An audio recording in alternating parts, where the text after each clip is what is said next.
Hello everyone, আসসালামু আলাইকুম। Welcome to my another video.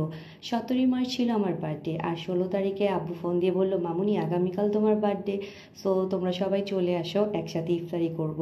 আম্মু সেম কথা বললো, কিন্তু আমি তাদেরকে বলেছি আই এম নট শিওর, দেখি আসতেও পারি আবার নাও আসতে পারি। আর রাজীব আমাকে বললো বাবা মা চেয়েছে তুমি চলে যাও। আর আমিও ভাবলাম যে আব্বু আম্মু চেয়েছে আর আমি তাদের সাথে ইফতারি করব না, এটা তো আসলে সম্ভব না। অবশ্যই তাদের এই ইচ্ছাটুকু আমার পূরণ করার, আমারও ভালো লাগবে আমার স্পেশাল ডেতে আমি আমার বাবা মার সাথে থাকতে পারলে।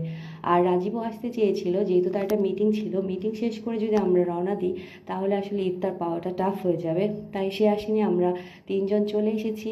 রামিসা রুমাইসা এসে তাদেরকে সারপ্রাইজ দেওয়ার জন্য রেডি হয়ে আছে। আর আব্বু আম্মু তো অনেক খুশি হয়েছে, আম্মু অনেক কিছু ইফতারিতে আয়োজন করেছিল। থ্যাংক ইউ আম্মু। আর সত্যি আমার ফ্যামিলিকে অনেক ধন্যবাদ।